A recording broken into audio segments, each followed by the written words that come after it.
History's full of unlikely heroes. But what about an emperor who got the top job because everyone thought he was a complete and utter fool? Yeah, that's the bizarre story of Claudius. This guy was mocked by his own family, totally written off in the deadly game of Roman politics, and yet he didn't just survive, he actually thrived. So how on earth did he pull that off? Well, that's exactly the mystery we're digging into today.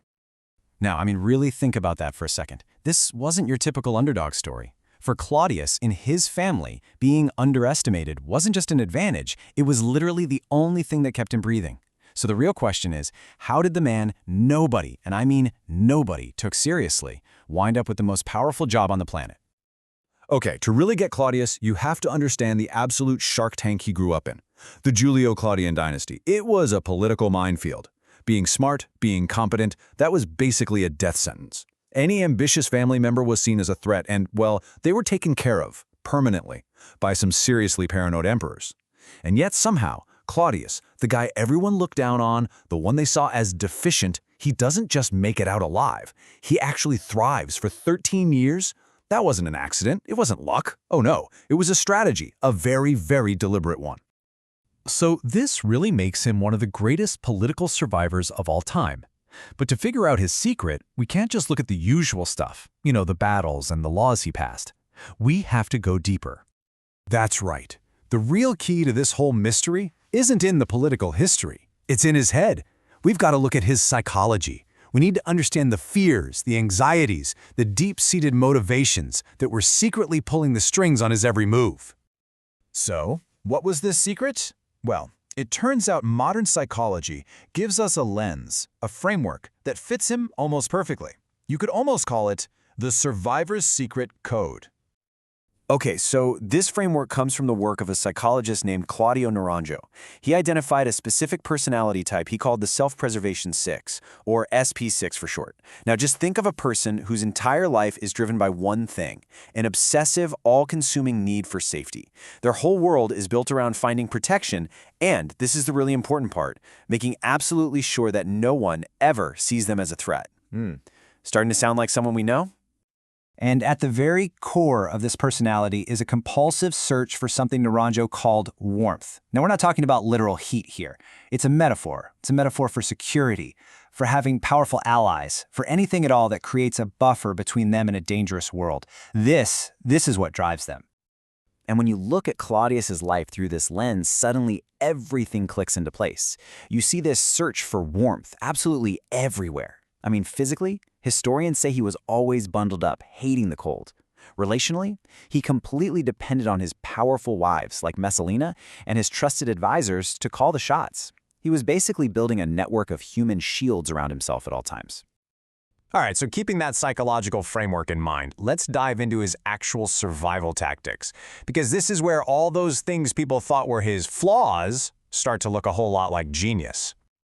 This one moment just says it all. Picture it. The crazy Emperor Caligula has just been assassinated. The palace is absolute chaos. People are running, screaming, and what does Claudius do? Does he try to seize power? No. Does he even run for his life? Nope. He hides behind a curtain. Now you might think that's cowardice, but it wasn't. It was pure, instinctual survival. It was camouflage. And this was a tactic he had spent decades perfecting. It's actually pretty simple. Just 2 steps. Step 1, Project Total Incompetence. Historians back then believed he would deliberately play up his limp and his stutter just to seem harmless. And step 2, when things got really dangerous, just become invisible. Disappear. The message was always crystal clear. Don't worry about me. I am not a threat. And you know what? Even that famous stutter of his fits this psychological profile to a T. It probably wasn't just some physical defect. It was much more likely his intense anxiety showing up in his body. In fact, accounts from the time say his stutter got way worse when he was stressed out, but it would actually get better when he was surrounded by his trusted advisors, his sources of warmth. This all feeds into what you could call his social armor. He had this reputation for being super friendly, always agreeable, almost painfully eager to please people. But this wasn't just him being a nice guy. It was a calculated defense. Every friendly nod, every agreeable smile was a tool to disarm anyone who might be a threat. It was his way of constantly broadcasting, "See, I'm a good boy, I'm harmless." But his defense strategy went way beyond just appearing friendly and harmless. especially once he actually became emperor. That's when he developed a whole new layer of protection, what I like to call the armor of ambiguity. Yeah, check out this quote from the historian Dio Cassius. Now, he meant this as a major criticism, but it actually shows us exactly how brilliant Claudius's new tactic was. People got so frustrated with him because he would just talk and talk and talk and never actually come to a clear decision. He never took a firm stand.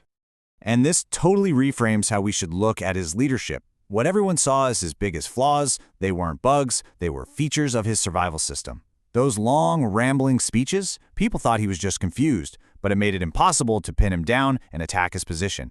And those endless committees he set up, it looked like he couldn't make a decision, but what it really did was spread out the responsibility. That way, if something went wrong, he could never be the one to take the fall. It was kind of the genius of being inefficient. And this right here is maybe the most important distinction to make. Claudius didn't consult his advisors to get more information. He consulted them so they would make the decision for him. Just let that sink in for a minute. The most powerful man in the entire world was so deeply terrified of being wrong, of making a mistake, that he couldn't bring himself to trust his own judgment. He needed someone else to be the authority. All of which brings us to the final and most mind-bending paradox of his entire life. 13 years. That's how long this man ruled the Roman Empire. And honestly, by just about any objective measure you can think of, his reign was a huge success.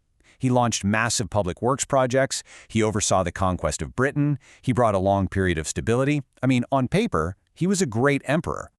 But what was going on inside his head? Absolutely nothing had changed.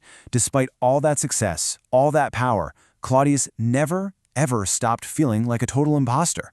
He was still that scared kid hiding behind the curtain, just waiting, terrified for the moment when everyone would figure out he was a fraud.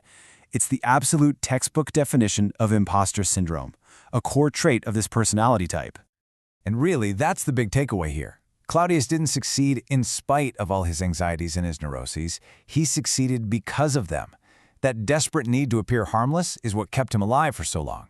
His pathological need to rely on other people, it ended up creating a really efficient government. His frustrating ambiguity, it turned out to be a brilliant political shield. In a bizarre twist, his greatest weaknesses were actually his greatest strengths. And so, it all leaves us with one final, haunting question. Claudius got everything he was supposedly looking for, the ultimate power, the ultimate security that came with being emperor of Rome. But for a man whose entire brain was wired for a desperate, never-ending search for safety, all that external power in the world could never shut off the alarm bells ringing inside his own head. And that's the tragic irony, isn't it? He was the emperor who fooled all of Rome, but he could never, ever fool himself.